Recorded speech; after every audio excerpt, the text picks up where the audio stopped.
You've had Wendy's Nuggs dipped in sauce, but have you had them covered in sauce? Wendy's new Saucy Nuggs take the crispy and spicy nugs you love and turn them up to 11. Choose between flavors like buffalo, honey, barbecue, garlic, parm, and of course the spicy variations of all of those, which I highly, highly, highly, highly recommend. Or if you're a real heat seeker, try the spicy ghost pepper. I dare you. That's 7 delicious ways to try the nugs you already love. Pick a flavor, grab some napkins, and prepare to nug like you have never nugged before. For a whole new way to nug, it's got to be Wendy's at participating U.S. Wendy's. Welcome to Andy and Ari on 3. We are, of course, presented by Wendy's, and it is a pick show, Ari, and we have a lot of games that are very intriguing. Indiana, Ohio State is a double-digit spread in a game that could determine who plays for the Big Ten championship and who gets in the playoff. Got a couple big games in the Big 12. Got a very intriguing Texas A&M-Auburn spread, too. Yeah. I'm still kind of working through a lot of my thoughts on what I think this weekend. It's going to be a really, really interesting weekend. Like, if you thought this past weekend was not much in terms of revelatory information or, eliminating type games, like, I think this week we're going to find out a lot about what the playoff is going to look like. I think on Saturday night at 2 a.m. when you and I are doing bubble watch and bracketology, that it's going to be clearer. So I'm really excited, and I can't wait to get into the show. Well, while you put your thoughts together on these picks, I have a little rant, just a tiny, tiny little rant, something that caught my eye this morning and just bugged the crap out of me. Our pal Adam Rittenberg from ESPN reports that Northwestern released details for the new Ryan Field, an $850 million project that is the largest in college football history, could launch a new type of college football stadium design focusing on enhanced fan experiences and incorporating elements from recent NFL stadium builds. Ari, this just hit me the wrong way. And I said, imagine how much fans would enjoy this game if they just spent it on players instead. Okay. I understand how money works, that Northwestern isn't sitting on $850 million in cash right now. Like, they don't have $850 million in cash.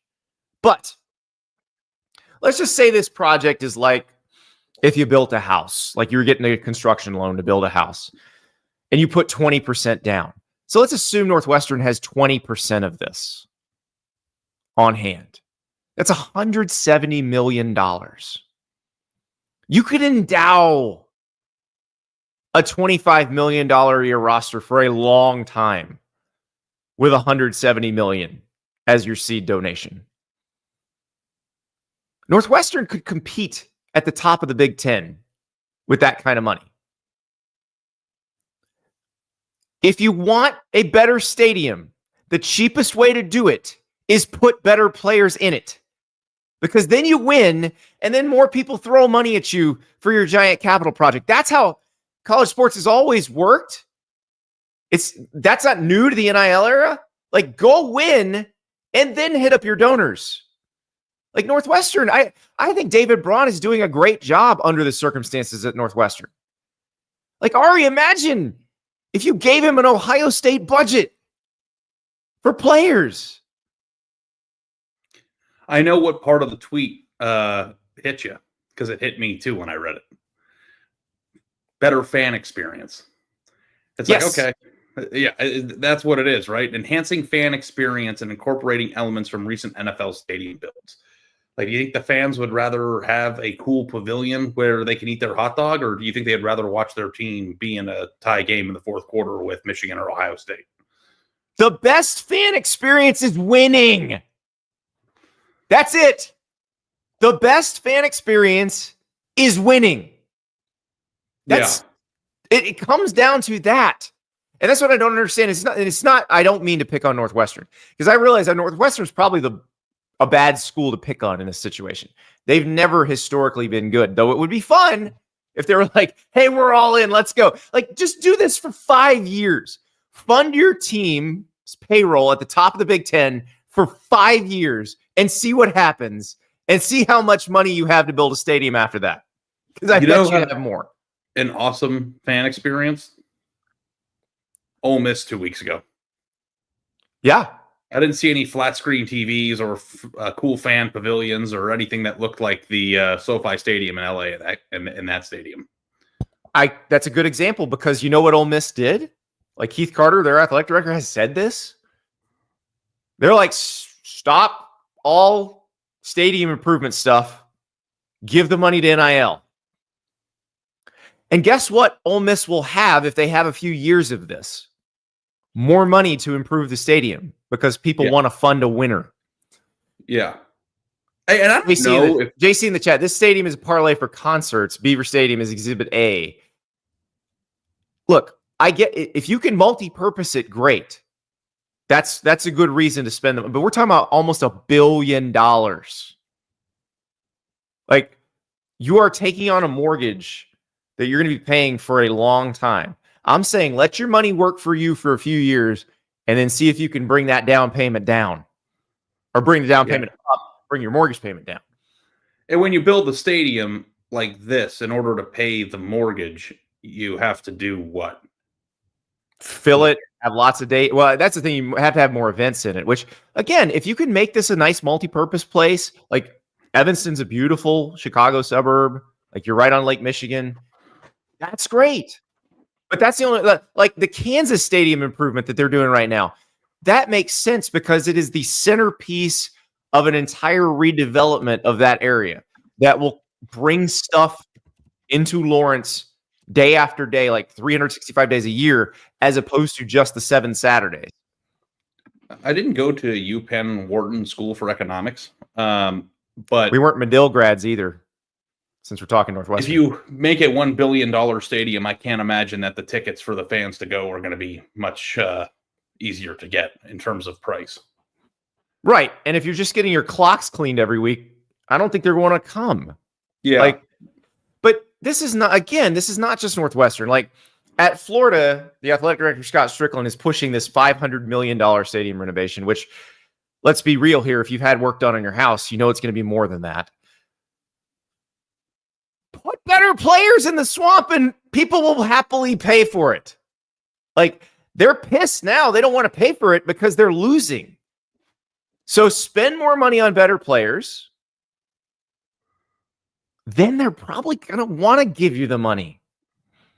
Yeah, it's kind of like if you have no friends in a house, the more friends you have, the more likely you are to want a pool. You know, like get the friends first and then put the pool in, you know, to have people come over and swim in your pool. Yeah, you're right, Andy. The thing that I am always curious about, and I've had a lot of discussions with people over the years about this, is how much is academics and the requirements of getting into the school inhibiting places like Northwestern from being really good. And my opinion has always been that it's probably not, that there are a lot of really good players in college football that, get good grades. I think that the thought process of, being too good of a school to compete on the field is wrong. So, I personally think, and it's my opinion, that if I had a 5-star son, that I would want him to go to Stanford or Northwestern because I've told places. Both my kids, if there is some way that Stanford will offer you a scholarship, you're going to Stanford. Like, you will take it. Yeah. There's no question. And I would feel the same way, like with Northwestern, with Duke. I remember I had to cover a Houston Rice game a few years ago because I was doing something on Houston when they were going into the Big 12. And I was in the parking lot and I was talking to my wife and she's like, "Where are you again today?" I said, "I'm at Rice University." And my son at the time, who was in middle school at the time, he's like, what is Rice University? And I said, "It's a school that if they offer you a football scholarship, you're taking it." Yeah. Because it's a great education. But in terms of full package, and I'm not up to speed on Stanford's NIL situation, but Stanford plays in a power conference for the time being. The education, I think, is just generally proven to make you more money in the long term. And it's just like the best of both worlds. So if you can figure out a way to get paid some NIL dollars, go to Stanford and play in a power conference, like that, in my opinion, is the best package for any top 100 player. Now, I've always wondered why nobody goes there. Maybe the test scores are Stanford is harder. Like Stanford is harder to get into for even for athletes than Notre Dame, than Northwestern, than Vanderbilt. So they are a little, probably kind of in the world of their own. But obviously Northwestern, Notre Dame, Vanderbilt, they do have different standards for athletes than most of the schools they compete against. But the thing is, you look at what Stanford did in the tail end of the Harbaugh era and the early part of the Shaw era. They've been good, yeah. Right. They were getting really good recruits. And so I do think if you have one of these that's willing to pay at the top of the market, like Ohio State is, or like Ole Miss is, or like Oregon is, you could probably get every smart kid who's good enough. And that actually creates a pretty good team, as we saw with those Stanford teams back in the day. We work it on 3. You read recruiting updates. Like, there are a lot of kids who have 4.0 GPAs that are top 100 players. Yes. Like, and I would argue there's more of them now. Like it feels like they are a lot of the kids are smarter now, and they look at this, they take a little more of a long view of this thing. Now, obviously the NIL money changes the math on a little bit, but yeah, so it is doable. The question you have to have, Andy, is that if somebody, like, if you are a 5-star player who gets good enough grades to go to Stanford, but then a place in the South offers you $5 million in NIL money, like, at a certain point, the long game becomes the short game, right? Like, I don't know if they can compete with. It's like the whole point of going to Stanford is to get an education so you can get a bunch of money later on in life with a good job and a solid degree. But if somebody wants to hand you the money, then education to me takes a back seat. So I think that is maybe a bad worldview. Like, I don't know if that's the wrong worldview, but Stanford, to me, if they have NIL money, would be the best overall package. And I don't know.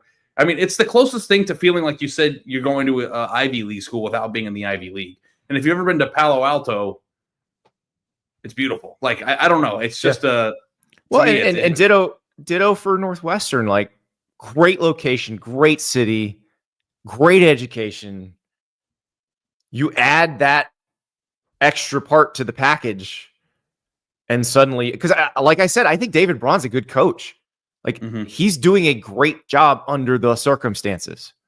You could build a pretty good roster there. So just my 2 cents on that. Ari, you need help. Check your text messages. For those who don't know, we have mic issues with Ari. We have a graphic actually about the mic issues with Ari. He always starts with his mic input on the wrong input.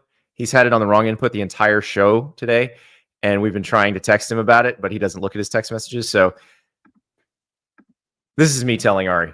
You know what's frustrating about that is that when you come into the studio, it tells you to put your mic, or like you can hit settings and camera and all that stuff. Yeah. That's why I do it every time and change my mic to the correct one every single time. But I don't know why it reverted back to the other one. I did the first, but it always does, and it does, so you can just change it. Wait, when you do it from before you get in, it goes back? Sometimes. Also, don't give me crap for not checking my text messages during the show. I'm locked in on you, buddy. Like, I'm not over here diddling. I appreciate that, Ari. Yeah. I do appreciate that. I'm glad. I'm glad I hold your attention that well. This show is sponsored by BetterHelp. We all need help sometimes. Sometimes it's something a lot more serious than what microphone input you're using. And I think the stigma of, hey, I've been talking to somebody, it's going away, but it needs to go away faster. And I'll tell you right now, I have had moments where I've needed to talk to somebody, and I have. I shout out Dr. Matt, who I went to see a couple of years ago, and really helped me with some stuff that had been kind of boiling under the surface for years. We figured out it's not easy to admit you need to talk to somebody, but BetterHelp makes it very easy to find someone that you connect with. If you're thinking of starting therapy, give BetterHelp a try. It's entirely online. It's designed to be convenient, flexible, and suited to your schedule. You fill out a brief questionnaire, you get matched with a licensed therapist, and you can switch therapists at any time for no additional charge. So if you visit betterhelp.com/Andy and Ari, right now, you get 10% off your first month. So that's betterhelp.com/Andy and Ari, ANDYANDARI. So both our names with and in the middle. 10% off your first month. You can help yourself a lot. You're carrying around stuff. It's hard. Holiday season, I know all that, a lot of that kind of baggage tends to pile up. Now's the time to talk to somebody. BetterHelp.com/Andy and Ari. Ari, let's pick some games. Let's start with the big one. Let's start with the one everybody wants to talk about. This is so interesting to me. And Vegas did exactly what I thought Vegas would do and made this a double-digit spread. Indiana at Ohio State. Ohio State is an 11.5-point favorite. Indiana is undefeated. As everyone points out, Indiana has not played a particularly grueling schedule. But now they play a team that we are pretty sure is going to make the playoff. And if Indiana wins this game, they're definitely going to make the playoff, but they'll also make the Big Ten championship game. If Indiana is competitive in this game, it probably ensures they make the playoff. If Ohio State blows Indiana out, then it becomes very different. Ari, where do you fall on Indiana, Ohio State? Mixed feelings, Andy. I've got mixed feelings. Okay, so let's work through this together. And maybe we'll take a few extra minutes on this one than the other ones because it is the big game. So let's start with pro Indiana, okay? Mm-hmm. Indiana, for the most part, has blown out every single team that it's played on its schedule. Now, it's had a few close games recently, but I think that it doesn't matter how good you are, that's going to happen to everybody, right? Like we just watched Oregon struggle on Saturday against a team that... I mean, Michigan's really the only close game. That's the only one within 14 points. And Michigan, when playing well, has a really good defense. Like, I can understand how that happens. Indiana, I think, is a very fundamentally sound team, too. Like, I think they're really well coached. I think they did a very good job of bringing in players that elevated the baseline talent level of the team. I think Curtis Rourke is a person I have in the top 10 on my Heisman ballot on 3. And I think that they're a team that hopefully will take their coach's temperament and not go into Ohio Stadium scared. Like, I think those are all very positive things. And I actually do believe that it is legitimately a top 15 program this year, 15 team this year. Yeah. Now, the number one question that I have, and it's never going to go away, and I don't think it's going to go away. I don't care how much college football changes. But for the time being, I'm going to revert back to 2020, Ari. And I'm going to ask you this. Okay. How much can a coach, let's say Cignetti is a mad scientist genius who has done everything perfectly and that you would trust your kids to be raised by him. He's that good of a roster builder. How much can a coach do in a single offseason to help their team match up with the monsters that they're going to go face in Columbus this week? Because Ohio State, roster-wise, player for player, pound for pound, is the deepest, most talented team in the sport this year. This roster that Ohio State has this year is the last of a dying breed in the sport. How much can Cignetti even the playing field when it comes to that? Now, there is the negative side of Ohio State, which is they play grab ass a lot. I don't think they play as well as they are talented a lot of the times. They have some offensive line stuff that they're still working through. I think they're only like 3 weeks removed from having to retool the whole thing after they had a few injuries at left tackle. And I'm not necessarily sure that I am in the camp of Ryan Day blows a top 5 team out yet. Right. So I'm torn, but let me ask you the question again. How much can they even the playing field in a year? Like, it's one thing to be much improved. I think that they've already been, no matter what happens for the rest of the year, it's unequivocally a successful turnaround. But we went from Indiana's really pretty good to, oh my God, Indiana's going to be 6-0 to, oh my God, Indiana. But now we're at, can they beat Ohio State on the road? Like, at what point do you like turn off the optimism faucet and just go, this is enough improvement for 1 year? Ari, is Nebraska better than Indiana? Yes. No, sorry. Yeah, I know, but I know what you're saying is why I said yes. Yeah. So now, granted, circumstances were different because Ohio State was working through those offensive line issues and probably didn't take Nebraska that seriously. Yeah. But you saw Nebraska play fundamentally sound defense and keep Ohio State in check offensively for most of a game. It's doable. Indiana's a team that gives up 2.5 yards per carry on the ground. Like they have played fundamentally sound football against some good athletes. A lot of the teams they played in the Big Ten have a better recruiting profile than them. But what Curt Cignetti did is he went and got good players who were old and experienced out of the transfer portal. So the talent discrepancy is not as big of a deal as it would have been back in the day, because the age, experience, having been through big games before factor helps. What I look at this, the way I look at this is I'm comparing Indiana to Penn State more. Like, I am using this game to compare Indiana to Penn State. And perhaps that's because I have to do that bracketology column every week. And I have to see where those two stack up, even though they're not going to play each other. And Penn State has undeniably better talent. Undeniably. But like, if I'm looking at Indiana's offense and Penn State's offense, while an NFL scout may like Drew Aller better, I'll take Curtis Rourke in a college football game. I will definitely take Elijah Surratt and Omar Cooper over anybody Penn State has at receiver. So you have to ask yourself, if Indiana can play a similar game defensively to what Penn State played against Ohio State, can they put up some points? Because that's all, like, that's the difference. Penn State could not put up any points on offense. Yep.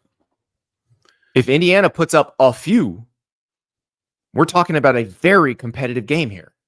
Yeah. They have, and then they have the bye week. Like, everything sets up as well as it possibly could for Indiana, the way the schedule worked out. So the only thing that doesn't set is they have to go to Columbus as opposed to Ohio State coming to Bloomington. But I feel like they are positioned as well as they possibly could be. Now, is it possible that Ohio State just physically overwhelms them? Yeah. There's no one like Jeremiah Smith that Indiana has seen all year. No one. And it may be that they don't have anybody who can deal with him. And when you say the physical part, that doesn't have to happen in quarter one, right? No. Like it can happen in quarter four after getting leaned on for 3 quarters. Exactly. Like, this could be, and this is what I think I'm going to pick, because I think Indiana is very good, and I want to respect how good they are. I don't think they're going to cover the spread. I think that they're going to play a close competitive game through 3 quarters, and I think the dam is going to break in the 4th quarter. And that's not an insult, because I think that that's what should happen most of the time when Ohio State plays teams. But what Curt Cignetti has done is he has taken a broken down Honda Civic. He has given it a new paint job. He has put a new engine in it. He has made it a fast as hell car. And that car is desirable from people who like driving fast, and it increases the value, and it is a much better car than it was a year ago. But it's not going to go win a race with a Ferrari. Now, he could use the money with the Honda Civic that he souped up on his own to flip the car and buy another car that he can flip up. And this is how the building process begins.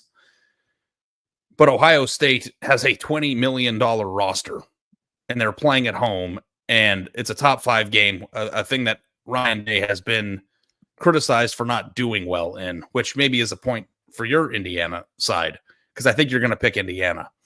But the difference between the top 5 games that Ryan Day has been criticized for not playing well enough in is, in all of those games, the talent level has been fairly equal. That's where I'm going here. Yeah. So I think that if Ohio State plays a very good football game for their standards, like if they take this seriously and they come out, and they better, by the way, because if they lose this game, like, there's no guarantees of anything for this team. Correct. I think they're going to win the game like 31-17 or something, or 34-17. And it's going to be a close competitive game for 2.5, 3 quarters. And Ohio State's going to score a touchdown or 10 points in the fourth quarter. So like Georgia, Tennessee last week, essentially. I think basically what you saw with Georgia, Tennessee. And that doesn't mean that I don't think that Tennessee should make the playoff or could make the playoff. It just, that's the type of game I'm anticipating. I don't think Ohio State's going to come out and beat the crap out of them and win 45-0. I think Indiana's going to get points, and I think they're going to be competitive, but I just don't know how, like, there's only so much that my brain can handle, Andy, in terms of how much the sport has changed. I keep hearing the sport has changed. The sport has changed. I know it has. But this is like the last of the examples of what a super team could be based on what Ohio State returned and added to its roster. And this is a team that was souped up in the offseason. I think that Indiana could beat 85 to 95% of the teams in college football, but this is the monster of the sport on the road. Like, this is, and like also too, we've kind of punted on Ohio State being one of the great teams of the sport this year in a world where you think everybody sucks. I have not.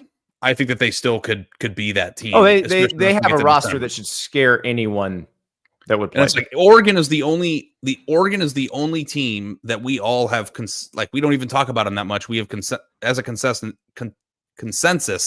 have said is the best team in college football because they haven't lost yet. They don't have any bad week. Like Ohio State's lone loss is a 1-point loss on the road at Oregon in a game in which they had a pretty tough penalty at the end there that would have, took them out of field goal range and cost them the game. Like, I don't know that I'm out on Ohio State yet. Now, that said, on high alert for letdown central, because this is what seems to happen with them. So I'll give you the floor now, but I think that, do you think the 34-17 or just like right over that number, like a 12 to 14 point win is a rational thought in this scenario? Perfectly rational. And I think, like I said, the Georgia Tennessee game last week is a great example of that, because that was a 8.5, 9.5 point spread, depending on when you got it. You could have lost. Like, Tennessee could have covered that spread, but Tennessee wasn't going to win the game, at least based on what we saw in the second half. Like, it wasn't going to happen. So I can see that. I could definitely see that. But I'm going to go with Goat Dog here. A souped-up 96 Honda versus a Ferrari. If Dom is driving, I take the Honda. He was referring, of course, to Dominic Toretto, the hero of the Fast and Furious movies. He starts out as the villain, becomes the hero. And here I Kurt thought Signetti. And here I thought all 13 of those movies were the same. I guess there's some depth to it. Well, no, the first one was about drag racing, then it became about superheroes. So once The Rock showed up, it was all over. But Kurt Signetti is Dominic Toretto. I'm just imagining Coach Siggs with a Corona at the family barbecue on Sunday after they beat Ohio State in the horseshoe. Coach Siggs is Dominic Toretto. Is that you? Like, is that you picking Indiana to win the game? I just want to be clear. Nope. I'm not. Oh, okay. I was going to say, are we doing this? No. Nope. But I am going to pick Indiana to cover because I do think they're going to keep this close. I actually think the game's going to play out similar to what you said. I'm just envisioning that it takes a little more for Ohio State to break the dam, or that Indiana has some sort of furious thing at the end where they're still in it at the end. I think they're well coached enough. They're experienced enough that they're going to be able to hang. They're not going to get blown off the field by this team. So I will take Indiana to cover. All right, that's good. We're off to a good start. We're on opposite sides of this thing here. By the way, I know the spread we agreed on pretty much every pick last week. So and well, look, we were right on a lot of them. We weren't right on the big one, but we were right on the spread of this. Kansas by the way, BYU is now almost out past 12. So like people are predictably betting up on Ohio State on this one because Ohio State's a pretty regular betting source, or people like betting on them a lot. So it's happening. But if you like Indiana, I would wait because I think it's probably going to move a little bit closer to 14 by Saturday, if I had to guess. If you'd like to go to this game, because let's be real here, Ari. Coach Siggs was the only person who knew this was going to be the biggest game of this weekend back in December of last year. and we didn't believe him, but he was right. But if you want to go to this game, hop on Gametime right now. By the way, Rod Wave is playing in Columbus this week. So get your Rod Wave at Nationwide Arena tickets, and then get your Indiana Ohio State tickets. I mean, come on. Gametime's got it all. They've got concerts, sporting events, comedy shows, you name it. Best prices. And if you hit that GT Picks button, you make sure that you get the best value relative to the market. So you know if you hit that GT Picks button that you're getting a great deal on those seats. And look, they're not cheap. You're still talking over $200 to get into this game. Now, you want to see a really good game this week with Gametime that won't cost you that much. Colorado, Kansas. Very big game in the Big 12. Remember, that's at Arrowhead because Kansas is renovating the stadium in Lawrence. You can get in there for around, $60, $70. There's tickets as low as $48 for that game, which is going to be a banger. We're going to be picking that game in a second. So download the Gametime app. Use the code STAPLES for $20 off your first purchase. Terms apply, of course. They got everything you could possibly want. You name it. Doesn't matter if it's day of the event. They got tickets. Go to Gametime, download the app, redeem the code STAPLES for $20 off your first purchase. All right, Ari. Let's go a little closer to my home here. Ole Miss. You and I saw them the last time they played. We were on the field in Oxford in the rain, in the celebration. You were hanging out with Deuce Knight. They are now back. And they're going to Gainesville, where Florida just beat LSU. Ole Miss is a 9.5-point favorite in this game. Ole Miss just has to win out. I think we both agree that if Ole Miss wins out, they are going to make the college football playoffs. So they got to beat Florida, and they got to win the Egg Bowl against Mississippi State.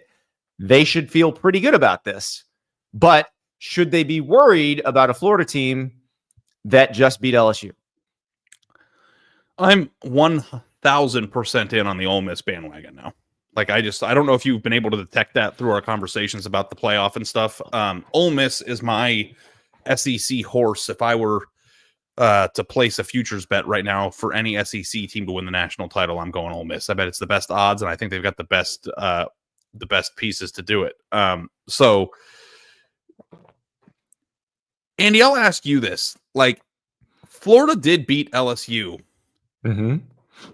How good are they, actually? Like, I know DJ Lagway is a sensational player, but how good are the Gators? Like, better than they were at the beginning of the season, especially on the lines of scrimmage. I think Florida's D-line showed up big in that LSU game because that's an LSU offense that has not given up a lot of sacks. They'd only given up 6 sacks coming into the game. Florida had 7 in that game, and most of them were in the second half. It was bizarre. Like, it's not something they've done all year. But I would say that a lot of that, and we'll talk about LSU and Vanderbilt in a few minutes, but I think a lot of that is LSU. I don't know if all of that is Florida being better. And DJ Lagway is certainly great. I think I sang his praises pretty effusively on the show Saturday night. But he's also playing on one leg. He's not as mobile as he normally is. And I think against a team like Ole Miss, that's a problem. Like, if I'm Billy Napier, I'm pretty careful with DJ Lagway because I'd rather have him go shred Florida State and get bowl eligible that way if this game's getting away from you. Because that Ole Miss pass rush is nasty. They lead the nation in sacks. They lead the nation in sacks per game. You and I saw it up close. Like, it is a great defensive line. I like, after seeing that and seeing the way Ole Miss has played the last few weeks, it's so much more baffling that they lost to Kentucky. It makes no sense. Like, the LSU loss, you kind of get. You let LSU hang around in Tiger Stadium. Garrett Nussmeier's a really good quarterback. Like, that one you can kind of understand. The Kentucky loss, I do not understand, but it's entirely possible that this Ole Miss team is not that Ole Miss team anymore. Yeah, so I'm looking at college football national champion futures right now, and Ole Miss is 9-1. And just for comparison's sake, Alabama is 7-1. Indiana is 22-1. Georgia is 4-1. Ohio State is 2.5-1. Oregon is 4-1. I'd be as confident in Ole Miss as I would in any of those other teams. Tennessee is 36-1, which is kind of an interesting thing, but they might not make the playoff at this point. And then Texas A&M is 80-1.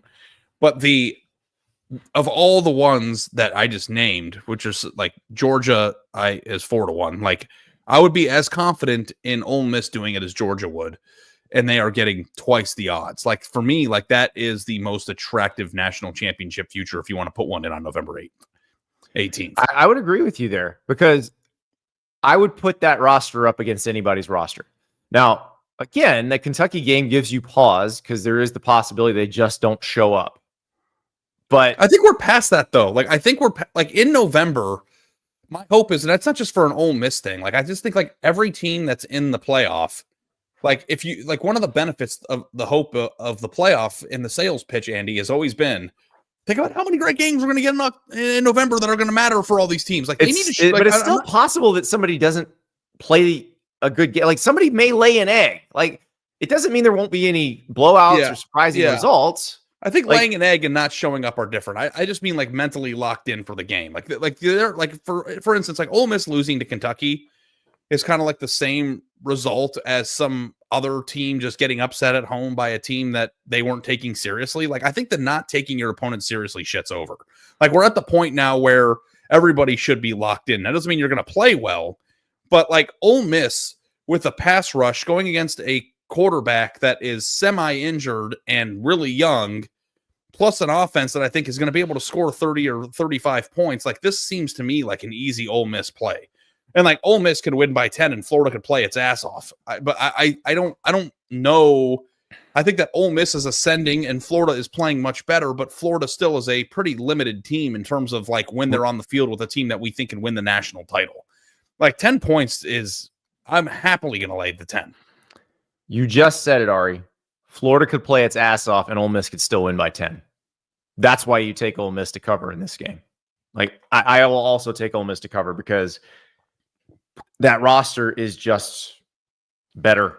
And like, and if DJ Lagu is fully healthy, I consider taking Florida in this game. But on one leg against that pass rush, like he would have to produce a legendary passing performance to make this work. And I don't want to be mean. Okay, here, Zach. Yeah. I love Lane, but there's only so much he can do with Ole Miss's talent. Like, buddy, I'm telling you, Zach, Ole Miss has as much talent as anybody. Is Zach trying to say Ole Miss does not have talent? I don't know if he thinks it's 2017, but Ole Miss has a lot of really good players. If he thinks that. So anyway, okay. But yeah, Ole Miss is my pick here. Yeah, I would agree. Ole Miss to cover. And, if you're Billy Napier, you got your LSU win. You're probably going to beat Florida State. Like, you're fine. You don't have to worry about this one. If you lose this one, I think everybody's expecting that. But we'll find out. Oh, Zach saying, he went to the other site and it's 20th in the talent composite. Zach, there's this thing called the transfer portal. And there may be some guys who are not big-time recruits who became really good college players that Ole Miss bought this offseason. And, yeah, their players are as good as anybody's. So Trey Harris was. Thanks for trying, Zach. Trey Harris, I was a player rated outside of the top 2,000 on both sites, I think. Yeah. Trey Harris is one of the best receivers in college football. So it also has more to do with how good they are now. And I say, look, I realize we work for a recruiting site, but I would argue that our recruiting site has done a pretty good job of adjusting to the way rosters are built now. Because what Ole Miss has done is they wait and figure out if you're good now, and then they buy you. So hey, is like Walter Nolan. Walter Nolan is factored into that. He was a 5-star, right? Yeah, I know, but he's factored into that ranking, right? Because he is factored into it. Yeah. Yeah. Okay. Yeah. All right. Our friends at PrizePicks will be populating the board for college football. It'll start populating today, Monday, because there is Maction on Tuesday and there's Maction on Wednesday. But if you want to play Maction with Monday Night Football, you do it right now because Cooper Rush is starting for the Cowboys against the Texans. The vaunted Cooper Rush CJ Stroud matchup. PrizePicks is the best daily fantasy game in America. Download that app. Use the code use the code Staples. Play $5. Get $50 instantly to play. You're picking squares. You've got a player attached to a stat category. It can be obviously college football, NFL, NBA, college basketball, esports, you name it. If people are competing, PrizePicks probably has squares for it. That Cooper Rush square, 175.5 passing yards. Do you think he'll throw for more or less? I lean toward less. CJ Stroud, meanwhile, for the Texans, getting Nico Collins back this week. So Nico Collins has a 72.5 receiving yard number. If it's more, you could see quite a lopsided score potentially here in this battle for the state of Texas in the NFL. So download PrizePicks now. Use the code Staples. Play 5. Get $50 instantly. Ari, let us move. Andy, before you go to the next game, I want to address this. Okay. Why does it count when Ole Miss turns under-recruited players into great players, but not when Indiana does the same? It also counts. It also counts for Indiana, which is why we're saying that I said that they are going to play a 4-quarter game with Ohio State. It does count. Ole Miss has done a very good job of developing players that were under-recruited, and then they spent millions and millions of dollars to bring in 5 stars that are really good. And other players who have already produced. So it's like Indiana did the same thing too, but Ole Miss had a higher baseline of talent. Ole Miss is further along in that process. Yeah. Is all we're saying. I would put Ole Miss's roster against Ohio State's roster. Exactly. And be very comfortable with that. But that doesn't, us being complimentary of Ole Miss is not an insult to Indiana. But at the same time too, this is a no bullshit podcast. And I love the Indiana story, and I really enjoy watching Kurt Signetti, and I think he's a genius. Dom Toretto. I'm not going to sit here on November 18th and pretend like they have as much talent on their team as Ohio State. That's just not reality. So doesn't mean they can't win. You can find podcasts that'll give that to you, but that's not where you're going to get it here. Yeah, doesn't mean they can't win, like you said. Yeah. All right, Ari. This is one where we thought we were going to have to pull the Big 12 coin out. But not yet. Colorado at Kansas. Initially, this opened as Colorado as a 1.5 point favorite. It has moved up to Colorado is now a 2.5 point favorite. So we need one more point to get the coin out. But the fact that this opened with Colorado as a 1.5 point favorite means Vegas is hip to the Big 12 now. They figured it out. Okay, Kansas is hot, and this game's going to be a banger. I'm on the Colorado train, but if this moves over a key number and ends at the Big 12 coin, I'm taking Kansas. In real life. Really? Yeah. Really? If it goes to 3.5, yeah. Kansas is. Did you watch the games the last 2 weeks? They are playing awesome football. And you know how I feel about being able to win games in different ways. The Iowa State win and the BYU win were two very different wins. Iowa State was we're going to outscore you and hang on. The BYU win was, we're going to shut you down defensively. And it took one key special teams mistake for Kansas to win the game. BYU I don't even know if it was a mistake. I actually think it's probably Kansas, because they did the quick kick with Jalen Daniels, the quick punt, and it hit a BYU player in the helmet, and Kansas jumped on it. That's more good on Kansas than BYU making a mistake. That was schematic. And so, yeah, Lance Leipold, still a good coach, despite a few one-score losses at the beginning of the year. That said, Art, Colorado has the best quarterback in this game. Mm-hmm. It has the best receiving core in this game. Mm-hmm. It has the best pass rush in this game. Mm-hmm. They are playing better than anybody in the Big 12. They are not playing close games like everybody else is in the Big 12. Give me the Buffaloes. Yeah. I'm fully in on Colorado. I've had them in the playoff field for 2 weeks. So I'm not. I just get scared. They clip this, and then you know how it gets when Colorado Twitter of people. I think I'm on Colorado at 2.5. I think this is going to be 3.5. You're not.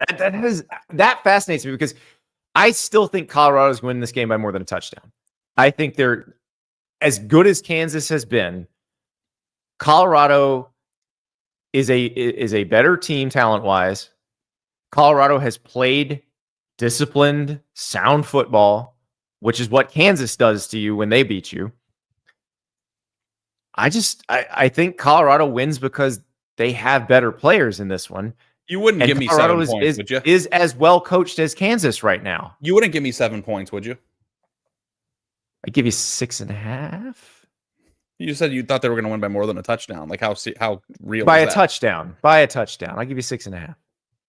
Should we place a bet? Well, if you gave me 7, I would place the bet.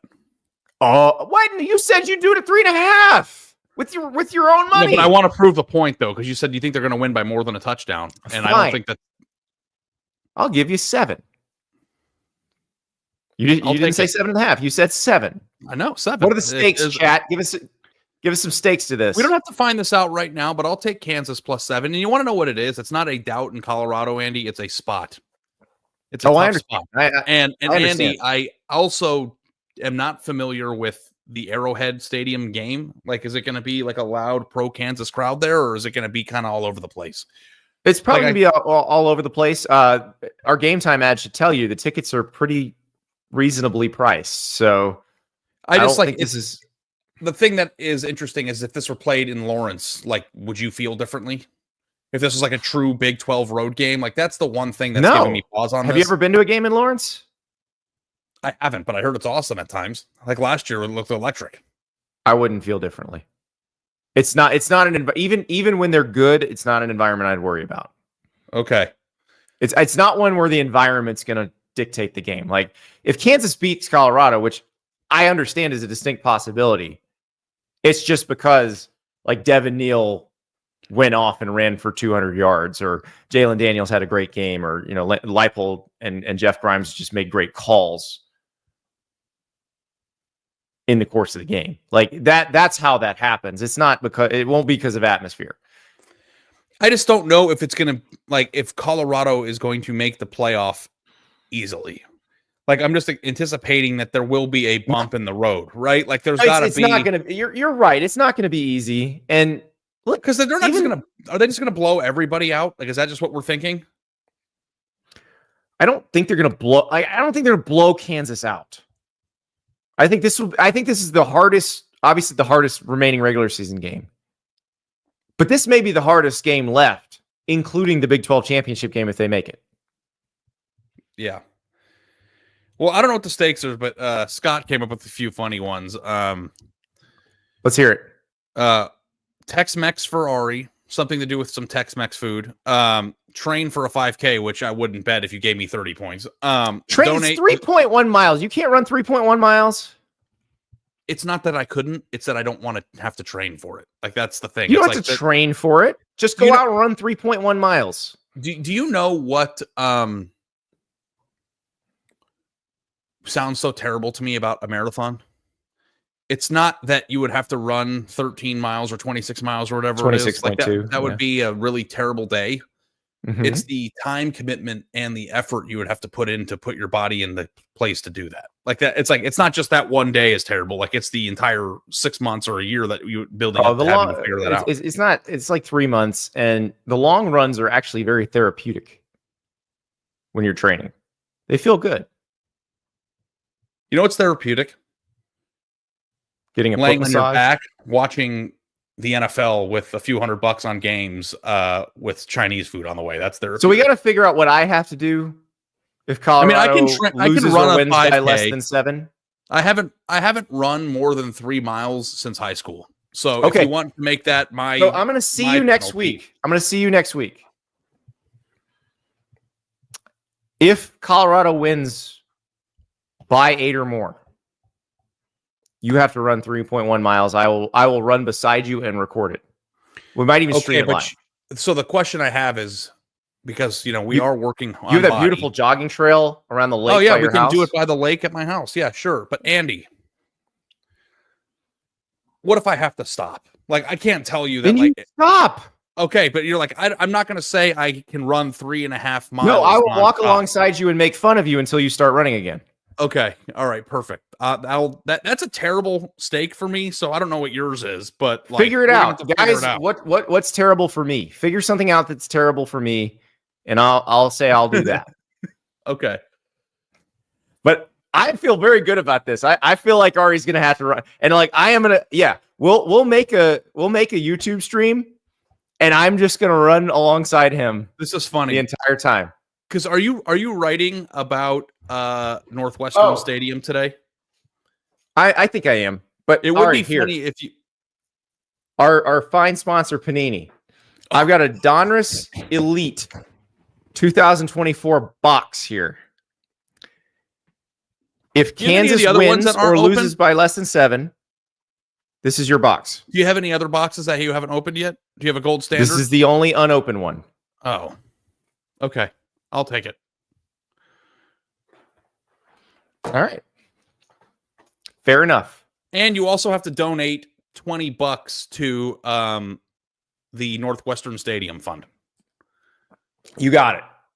You got it. I will help fund the $850 million Northwestern Stadium if I lose this bet. Super excited for Colorado to go out and win by 30 points, and my lack of being in physical shape being great fodder for this. Through 2 years ago, when we did a bet where I had to do like 100, like what did you like 50 push-ups or something? Like, yeah, I was training that week, all week, like doing push-ups in my house to make sure that if you were filming me on camera doing the push-ups, that like I didn't look like a complete utter slob who couldn't do any. And thankfully, my side of the bet won. I never had to do that. But like physical challenges are my number one fear. So thank you for doing this for me. But, you know, I think I could run 3 miles at this point in my life. I know you could. Yeah. That's the thing. I think you can't. I know you can. Because you're a different person than you were a year ago. Yeah, but I actually too like envy you. Like when he came to visit, my house is near White Rock Lake, which is a big lake and it's within walking distance of it. And he just went and ran. Like, I wish I could be a person that's like, you know what? Yeah, you have an 8-mile trail. I ran the whole thing. It was awesome. It is a beautiful run. It was so fun. I just wish I was like, I just wish I was a person that was like, I didn't eat real good last night. I'm just going to go run 5 miles and burn 500 calories like in But an you hour. Can be that person. But I haven't been that yet. But, Scott, follow me on Twitter. Let's go take a walk together sometime if this is where you live too. You did the whole loop? I don't think I think the whole loop is like 27 miles. Like, I don't think it's 8. I did the 8-mile loop that is around the lake itself and the one that's on the map when you come out there. Dude, let's go get some Smoky Rose, Tyler. That's a good barbecue place that's right around the corner from where we live. Well, how come you haven't taken me there? Because there's also the one that we went to, which is the Terry best barbecue you've ever had. I'm excited. Because, you know, provided we'll get to A&M and Auburn in a bit, but provided A&M doesn't spit the bit this week against Auburn, headed Ari's way for Texas and Texas A&M. All right, Ari, let's stay by the way, which is going to happen if you want to go right to that game because they're losing on Saturday. All right, let's go to that game. We've got another Big 12 game we need to talk about, but let's go to that game right now. Texas A&M at Auburn. Texas A&M is a 2.5-point favorite. What does Vegas know that we don't, Ari? Okay, so Auburn is the best crappy team in college football, right? They should put that on a t-shirt. I don't know. Maybe Kansas is the best crappy team in college football if we're going by record. But I think Kansas lost to a bunch of teams that are pretty good. So, like, it's a little bit different. Auburn's got players. Cam Coleman is emerging. They're not turning the ball over as much as they were. They're playing at home.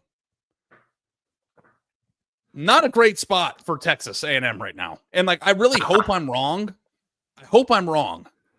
Because I would die if that Texas... If even a little bit came off. I still think if one or both of these teams lose, it's still a really important game just because of what it means in the state. But man, Andy, I want that to be the exact scenario that we laid out on the show last week. But I have this really sinking feeling that A&M is going to lay a dud in this situation. This is so tricky, and Auburn can run through you in a way similar to how South Carolina ran through Texas A&M. So this is so tricky. And that's the thing.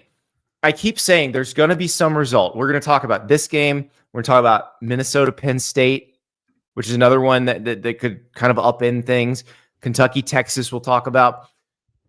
One of these is going to blow our minds. Well, here's Vegas the thing that's going to blow your one. mind. If A&M loses to Auburn and beat Texas, then we get into a real cluster. Oh, yeah. Because remember, this would only be A&M's second conference loss. They'd still be in the tie in the conference. And then that would bring Texas down to a 2-loss team. And then if you had... I think that A&M losing to Auburn is the biggest path to those tiebreakers or those 7-team, 5-team tie scenarios that we come up with. And I kind of think if this game were at home, I wouldn't be as worried about it. I think going on the road is going to be interesting and challenging. So, and Auburn, look, Jordan Hare has still been loud in spite of everything, in spite of how bad the season's been. It's going to be a good atmosphere. This game is utterly fascinating. It's the night game. Good choice, by the way, of game there, because I think you're going to get the drama you're looking for in a week where there's not really an SEC game where you're going, well, that's the best game. This is the one that I think gives you that drama and gives you that tight game. So that said, A&M's pass rush is really good. If somebody's going to make Peyton Thorne do what he did early in the season and throw to the other team, this is the team that'll do it. And if that happens, A&M's going to win. Auburn fans are going to be pissed as hell, just like they have been all season. Ari, I am taking Texas A&M to cover here. Okay. I'm taking Auburn to win. Woo! Andy, you can't be like, here's the thing, and I got some beef with you, man. Go for it. And we haven't gotten through all the games yet, so I just want to say this foundationally, because if we get to other games, when we're doing bracketology and bubble watch talks, or when we're talking about how the playoff system is going to, or the playoff is going to be a disaster, you say a lot of times it's college football in November. There's going to be a bunch of shocking results that happen, and we don't see them coming. Like, we got to start picking them. Like, if that's what you think, if you think that that's going to if things are going to get weird, like, we need to start picking our spots, because we only have 2 weeks left for it to get weird. And like, if A&M covers, then it's just like, that's another result that doesn't really shake stuff up. So, anyway, that's all. I want you to pick something's going to happen where 2 or 3 times something weird happens. Maybe I have another weird result coming later in the show. That's what I'm saying. I just wanted to foundationally put that on your radar if you don't. You're not convincing me to change a pick. Don't worry. I got a weird one. Okay. I got one weird one. So don't worry. But I'm taking Texas A&M to cover here. Also, everyone's probably going to take A&M to cover here. So like, this is a really good spot for Auburn to not just everyone cover, is. I think people are going to look at that line and take Auburn. Okay. Because they're going, what does Vegas know that we don't? Okay. All right. Next game. Let's move back to the Big 12. We talked about Colorado and Kansas. This is the other game that should determine who plays in the Big 12 championship game. BYU at Arizona State. Ari, you're looking at it. The number's there. Let's pull out the specially minted Big 12 coin. Arizona State is a 3.5-point favorite. I think this is one of those that most people would look at and go, wait, what? Arizona State's the one that's favored in this game? But I feel like that's a pretty accurate read by Vegas. Yeah. It is just kind of funny to see it. It is a Big 12 game, so it is 3.5. I would have thought that BYU would be favored on the road in this one. I think you look at the way BYU has played over the last few weeks, and you just can't do that. Yeah. If you look at the way these two teams are playing, the trajectories, like, it favors Arizona State. I don't know how much it being in Tempe matters. I think not being in Provo helps a lot. Yeah, like I said, it won't be cold and snowy and stuff. And the crowd in Provo is lit. Like, Kansas did a great job dealing with that on Saturday night. We have to tell on 3, and I don't know what's ever going to have to happen, Andy, but like one of my bucket list things to do is to see a game in Provo. Like I've always wanted to go there, and it's like even more than some of the SEC stadiums I haven't been to, because I'm a really big. I'm a really big like mountains in the distance kind of guy. You know, like I like that. I'm a Yellowstone pizza guy. buffet town, Provo. What? They love their all-you-can-eat pizza buffets. What? Yeah. Well, I mean, they can't have caffeine or illicit drugs, so pizza it is. Funny enough, that is my illicit drug. Yeah. Provo. I go to Salt Lake fairly regularly because my brother-in-law lives there, but I've never been to Provo.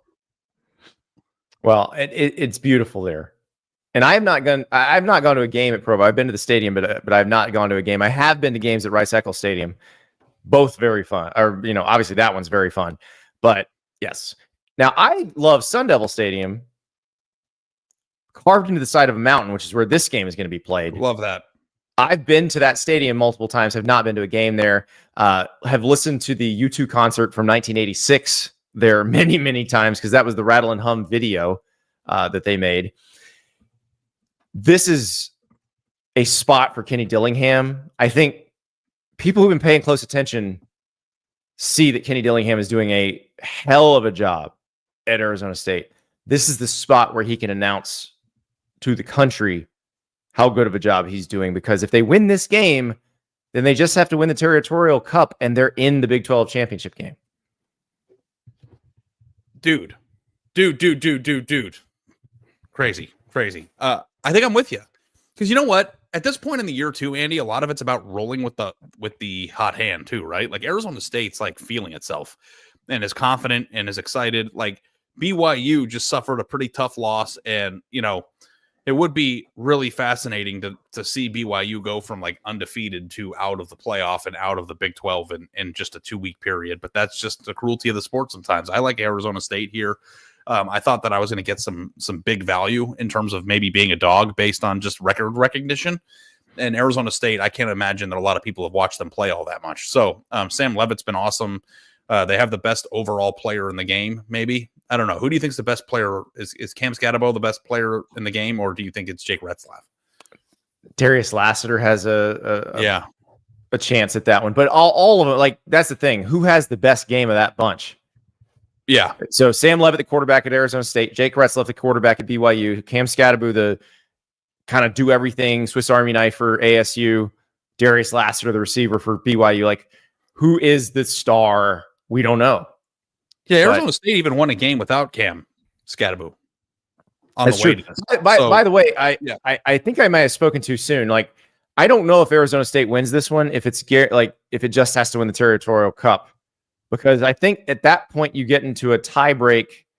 Arizona State, BYU, and Iowa State. Now, if Iowa State loses Farmageddon to Kansas State, that clears it up, and it would be Arizona State. But we don't know who has the tiebreaker between Arizona State and Iowa State.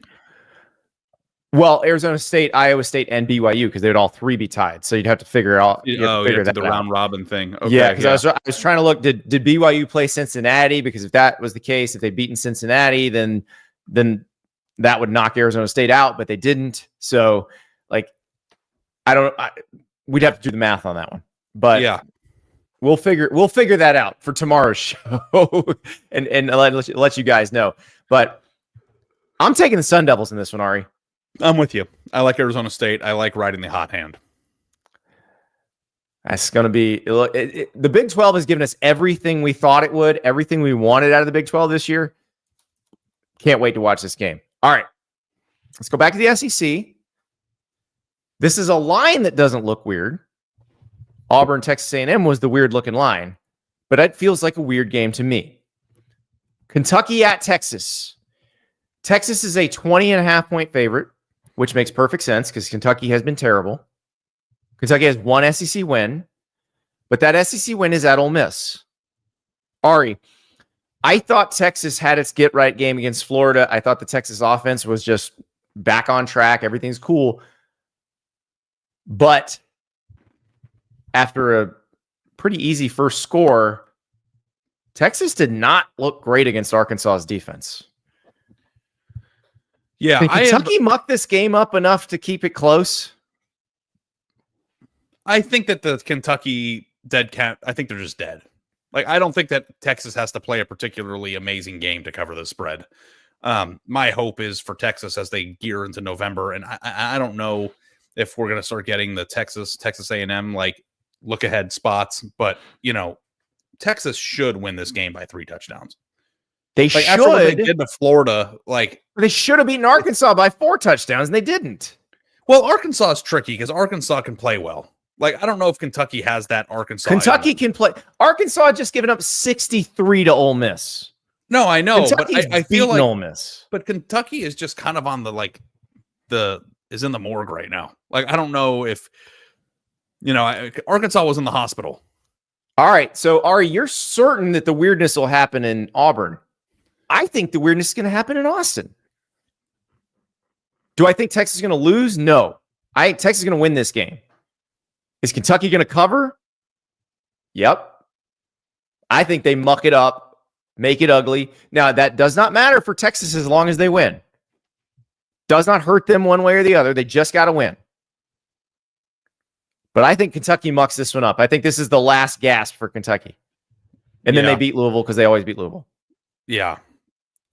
I'm just going to go with my Texas get right game. I think that this is a good spot at home against a team that really has no spark left to get everybody feeling good about themselves again. And my hope is for them that they can do it. Because if you limp out of this game, then by the way, like we talked about this in the videos on the On3 channel when we did our bracketology and bubble watch videos. Go check those out if you haven't seen them. I'm highly concerned about Texas, and we had a long conversation about getting Texas already out of the bracket. Andy removed Texas from his bracket in bracketology. I still have them as the 4 seed in bubble watch. But all that is for me is a pick in the A&M game. That's all it is. Yeah. So if they win that one, they're in. But I still, we got into a conversation. Like, I still think Texas can win these games. If they limp out of this one with a 7-point or 10-point win after playing like crap for 4 quarters, I'm like going to sell my stock. I'm going to sell low. This is why I'm saying this. For the same reason, like Arkansas is not devoid of good players. Arkansas has some very good players. So does Kentucky. Like Deion Walker is special. Barryon Brown is a very good player. Like they have good players. It's not like this is just Texas being vastly physically superior, although they are physically superior. So I think Kentucky mucks this one up, much like they mucked up the Georgia game. Like, I still think Texas is going to win. Okay. But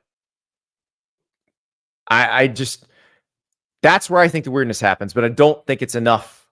I don't think Kentucky can muck it up enough to win the game. Fair enough. I'll take Kentucky to cover here. Wouldn't be shocked if you were right. All right. Let us move to Lincoln. 2 5-5 teams. Both of them have fired or demoted their offensive coordinator in the past 2 weeks. Wisconsin at Nebraska. Winner is bowl eligible. Loser goes to a game at the end of the season that it may or may not win to determine bowl eligibility. Wisconsin fired Phil Longo on Sunday after the Badgers took Oregon to the wire on Saturday. So Luke Fickell is, do you think, before we get into the game itself, Ari, do we think Luke Fickell wants to change offensive philosophies? Do you think this is a case of, okay, I tried the air raid stuff, let's just go back to what Wisconsin was? Or do you think it's, I still want to do something slightly different than what Barry Alvarez and Brett Bielema and Paul Chryst did, but I just want to do it with a different person? So here's the thing, and this is like something that we should explore. But with Wisconsin, Andy, the thought when they hired Luke Fickell was that they were hiring a coach that they were going to invest in, right? Like that they wanted more than their consistent 10-2 years in the Big Ten West. They wanted to get to the playoff. They wanted to win playoff games. And I thought the thought process of going to a more wide open offensive philosophy gave Wisconsin a chance to do that, because the assumption was that Luke Fickell was going to recruit better players there, or that the investment in the coach was going to allow for more NIL situations and for people to be more excited about donating and all the things. Like, I thought that was Wisconsin, with the way that they fired their previous coach in the middle of the year. His name is escaping me for some reason, even though Paul Christ. And hired him. Like, that was a ruthless move to make a huge change. And I don't know if going back to the I formation, get the best offensive lineman and running back you possibly can and try to win games 21-10 philosophy jives with the move of getting Fickell in the first place. But the question is, philosophically, can Wisconsin win in a different way? And the thing that I think is interesting is that there is a middle ground between quote unquote air raid and running a pro style from the 90s I formation offense where you hand the ball to your running back 38 times a game. I think you could run a spread that is run heavy. And I think that that's probably where Wisconsin should go next. And I don't know if that's what they attempted to do, but when we went to the Wisconsin-Alabama game earlier in the year, do you remember what I wrote about? Like, it's just like I'm watching a team that doesn't have an identity. Like, it thinks it wants to throw, but it also may be a good running team. I think you need to identify what you want to be. I think they are potentially a good running team. Like, they ran the ball really well against Oregon. Yeah. Or you and I were at the Alabama game when, Braden Locke has to come in after the first series because Tyler Van Dyke went down. They had no choice but to run the ball, because at that point they were playing with a quarterback who hadn't been taking reps with the ones. And they were actually running the ball somewhat successfully against Alabama. Like, I think they can run the ball pretty well if you make that the centerpiece of the offense. So that's the question. Is that what we're going to see in this game? Like, are we going to see like a classic Wisconsin offense in this game? Yeah. I don't know. It's the type of game where, like, we've seen it so many times look like that. I am so fascinated by what Wisconsin should do with this next hire. This game is going to be interesting because I think it's more compelling based on like Nebraska's continued meltdown than it is about like what Wisconsin looks like offensively. But what Wisconsin should do offensively long term, I think, is a very fascinating discussion. So do you think Nebraska is going to choke this off? Well, Dana Holgerson coming in off the street didn't magically fix Nebraska's offense. Shocking. I know. They didn't beat USC. They looked fine. I don't know that they look considerably like, I'm just trying to, because USC is what it is. I don't know that the one game sample size is enough to tell what really happened there. So I think this is a coin flip. I think Nebraska has to get off the schneid at some point. Like, it is bound to happen. They're going to get off the schneid. I'm flipping the coin. It's coming up Huskers. Give me Nebraska to win this one, to cover the 2.5, to go to a freaking bowl game. They have to do it at some point. I think I'm on Nebraska here too. Feel 2 out of 10 confident in it though. There's no confidence level period here. They might be cursed. I'm just letting you know that like this is just, I have no idea. I wouldn't play this game if you. And that's the thing. Like, it can't just be a curse, right? Eventually, they have to win one of these. It might actually just be a curse, though. Okay, we agree that if they lose here, it's a curse. Because it's cruel. Like, making a bowl game was not in question for the first 7 weeks of the season. And like, and this is the same thing that happened last year, right? Like, they won 5 games and they lost all the rest of them. Like, it's, I feel bad. Yeah. All right. Let us move elsewhere in the Big Ten. A double-digit road favorite. You know, those are always a little wacky. Penn State is a 12.5-point favorite at Minnesota. Ari, Minnesota is the type of team that can drag Penn State into a game here, but it's also the type of team that Penn State can beat by 2 touchdowns, but it feels like they beat them by 6 touchdowns. Yeah, I think that Penn State does a really good job of covering spreads against overmatched teams. Now, Minnesota, if you've been paying attention with Max Brosmer, has actually looked fairly good in Critical turnover against Rutgers cost them that game last time out. But they also, they had won 4 in a row going into the Rutgers game, and they beat USC, UCLA, Maryland, and Illinois. That's not the easiest stretch in the world. I think that they did a pretty good job. Now they're at home against Penn State, so you like that. But Penn State is exactly what you just said. They could play a game where they win by 14 and it feels like it was never close. I just don't know that I believe that Minnesota is going to put Penn State in an uncomfortable spot in this game. I think Penn State is going to waltz into the playoff as a one-loss team, and we're going to find out if James Franklin can ever win a big game later on. I don't think this is going to be close.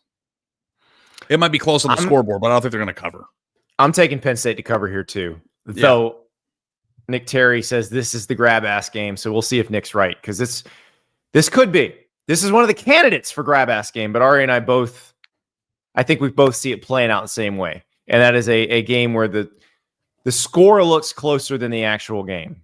Yeah, but the score is not that close. We'll find out. Back to the SEC, Alabama at Oklahoma in a game, a great helmet matchup. Not what you want it to be this year. When last we saw Oklahoma, they were losing in devastating fashion to Missouri on a scoop and score at the end of the game. I have no faith in Oklahoma, Ari. I think Alabama wins, covers, even with a big spread on the road. I think Alabama keeps rolling. Now, this could upset the apple cart here. Oklahoma or Auburn beating Alabama could do some serious damage to all those SEC tiebreaker scenarios, because in a lot of those, Alabama's the one that wins the 2-team tiebreaker, or the 2-loss team tiebreaker. Yeah, and I guess it's on the road, and they were excited about this going into the year, but I just don't think that Oklahoma has anything left in the tank. Yeah, I don't know who they are offensively. They don't have a good offensive line. It's been a mess this year. I think that they're ready to wrap this thing up and try to build for the future.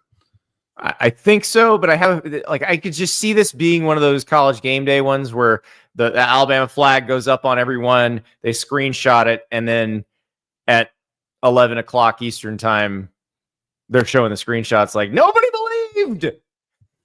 Well, there were 2 ways that Alabama's lost this year. One, they lost to Vanderbilt, and I think Vanderbilt called one of the most inspiring, awesome offensive game plan games I've seen in a long time.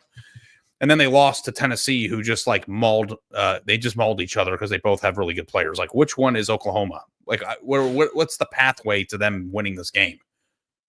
I don't even, or being in this game to the point where they don't cover. The pathway to being in the game is just forcing a bunch of turnovers and scoring on short fields. They do force turnovers, I guess, but they don't score on the short fields. I just don't think that they have enough offensively to be in this game. I think you're right. I'll take Alabama to cover. We'll keep on moving. Iowa at Maryland. We always pick the Iowa total. We can be quick with this one. I think Vegas is on to Iowa because this total is bigger than it has been. And it keeps getting bigger. We were wrong. Our streak got broken in the Iowa UCLA game. But I think Maryland will score enough, and Iowa will score enough. Well, we were wrong in the Iowa UCLA game because they turned the ball over 9 times in that game collectively. There were a lot of turnovers, and the turnovers weren't in advantageous spots a lot of the times to capitalize on a quick score. So I still feel pretty comfortable with Iowa, and I love that we're getting into the mid 40s. Maybe one of these games when Iowa plays somebody, they'll have a total in the 50s. Yeah, I will take Iowa. Well, I will take Iowa and Maryland to go over 45.5. We're not picking the spread. Who cares? But over. We're an Iowa over podcast. It's getting to the point now where it's the bit is going to run out going into next year. So enjoy it now, Iowa fans, because last year was hilarious. This year it's not so funny. They're actually scoring. They're just not as good of a football team. And they're not as good defensively. Army, Notre Dame. Yankee Stadium. Army's undefeated. Notre Dame has 1 loss. Notre Dame must win to make the playoff. I don't think a 2-loss Notre Dame's making the playoff. Army with a win. could be in a position to crash the playoff. Notre Dame is a 15.5-point favorite. Ari, what do you think is going to happen here? The same exact thing that happened in the Navy game. I'm not going to lie. I did go look at all of the weights on Army's defensive line because I that was what happened to Navy. Okay. It's pretty similar. Well, also Navy fumbled the ball 6 times, so that's also part of it. I don't know if it'll be quite as lopsided because I think Navy just wasn't ready to play in the game. Right, Navy handed in the game, but what Notre Dame can do to Army offensively is just mash on them with guys that are 75 pounds, 50 to 75 pounds heavier. Their offensive line versus Army's defensive line, and it's a pretty safe way to win. And I also think that Riley Leonard has gotten quite a bit better as the season has gone on. I think maybe he just got healthy, but he certainly understands what his job is in this offense now. I like Notre Dame in this game. I don't think this gets close unless Notre Dame makes some mistakes. I'm with you. And I also think that there's a middle ground between, 51-14 or 51-13 or whatever the Navy score is. I still think that they could probably win 38-14 and 38 to 21 or something like that, still covering the spread. And I'm excited to see Bryson Daly and Army's offense against this defense. Army's offense has been a lot of fun, but and maybe we're just colored by the Navy game here, but I just think it could be similar. And I don't think Army and Navy are the same, but I think Notre Dame just physically overwhelms Army here. Yeah. Maybe I'm wrong. And what a story it would be if we're wrong. What a story. Oh yeah. Then we were going to have to go live after this one. If that 100%. Yeah. Good news. It's a night game. We are going live after this one. Oh, so. Good. All right. But we're both taking Notre Dame to cover. Back to the SEC. A team I saw in person last week and did not come away impressed. LSU is at home against Vanderbilt. LSU is an 8.5-point favorite. This seems like a huge line, given what we saw from LSU last week. Yeah, I don't think that LSU should be laying points to anybody at this point. They're tapping out. The Vanderbilt magic ran out a little bit too. So, are we saying that, or did South Carolina just have the formula, which is the best pass rush in America right now? Yeah. I mean, it's probably a combination of both. Vanderbilt's 6-4, and they did beat Auburn the last time before they played South Carolina, and South Carolina is being a bully in the SEC at the moment. So, I mean, I like Vanderbilt. I just think it's too many points against a team that's wounded and weak and ready to go home. Yeah, and that's the other thing. Remember, the kryptonite of LSU's defense is design quarterback runs. Florida couldn't do that at all because DJ Lagway has a hurt hamstring. You're going to see a steady diet of Diego Pavia runs to try to open up this offense for Vandy. And I think you may be right. I think it may be that LSU's checked out. We'll see. I didn't like the body language on the sidelines. I didn't like watching Brian Kelly just scream at players on the sidelines. And I get coaches yell at players, and we've seen Brian Kelly yell at players before. But this team's in a pretty tough spot right now. I don't know how hard they're willing to play for him. Yeah, guess we'll find out. Yeah, we will find out, but I'm taking 8.5. I am definitely taking Vandy plus 8.5. Can't believe they gave us that many points. One more. USC at UCLA. UCLA is a 4.5-point dog. USC changed starting quarterbacks. Jade Mayava had a rough start to the Nebraska game, threw a pick 6, but it felt like he settled down as the game went on. Do we think USC's in a better place with Jaden Mayava at quarterback now, Ari? I don't know. Do you? I thought they looked like USC on Saturday. They did kind of look like the same USC. And UCLA played tough against Washington, but not well enough to win the game. This is a rivalry situation. This is a big game. The battle for LA. USC needs this to get bowl eligible because I don't think they're going to beat Notre Dame. UCLA plays Fresno State next week. So UCLA could actually get bowl eligible if they win this game because they could win this and beat Fresno State. It is Big Ten after dark. Like, I mean, this is a Pac-12 after dark type game. UCLA and USC have both had moments this year of great and bad. I know that like Washington is just a different team at home. So they're UCLA losing at Washington. Isn't like Washington undefeated at home this year, I think. I believe it. And yeah, so that is, you're right. And the fact that they were in the game, I think says quite a bit for UCLA and where they are. Yeah. And I don't know that I left the win over Nebraska for USC feeling like, they found all the answers to the things that ailed them. I mean, UCLA had a similar win against Nebraska on the road. So, and UCLA like seems to show up in this game. It's the most beautiful uniform game in college football, and it's happening at 10:30 p.m. Eastern time. So we're going to get to watch this as we're on the show. I like UCLA in this spot. Damn, we agree too much again. But yes, I agree. I'll take UCLA as well. Can't wait to see the uniforms. Cannot wait to be doing that show with you, talking about what result got weird. Were you right about Texas A&M and Auburn? Was I right about Kentucky mucking it up against Texas? Who won the Colorado-Kansas bet? Are you going to have to run 3.1 miles, or am I going to have to donate to Northwestern Stadium? Oh, I have to run 3.1, not just 3. God damn. It's a 5K. Okay. We're going to be true to the metric system here, Ari. Go Jayhawks. Oh, yeah. You can lose. Don't lose by more than 7, please. If you want to hear me and argue about who should be in the playoff and the bracket, we put out a special bracketology bubble watch podcast on Sunday. So It's in your podcast feed. We also have those videos on the On3 Sports YouTube channel. So you can watch or you can listen, your choice. Tomorrow night, we'll be going live as the playoff rankings are revealed. So we can help break all that down. We can be your second screen, or hell, we can be your first screen. So you can join us Tuesday night. We'll obviously have the show on Tuesday morning, the regular show.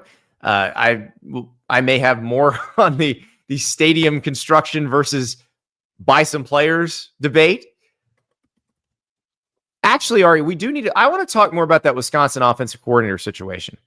Because I want to put together, let's do this tomorrow. Let's do this tomorrow for the morning show. There's going to be a lot of offensive coordinator jobs open. Let's try to match teams that have openings with the right person, or at least with the right philosophy. Because there are a lot of places that are going to be looking for coordinators on both sides of the ball this year. And the fact that Wisconsin's now open, and that's one where the philosophical argument has raged. But we can talk about that. We can talk about Oklahoma. We can talk about some of these other places where they're in the market for a coordinator who could potentially change. Florida might be in the market for 2 coordinators. We'll find out. But let's match these up. We'll talk to you tomorrow.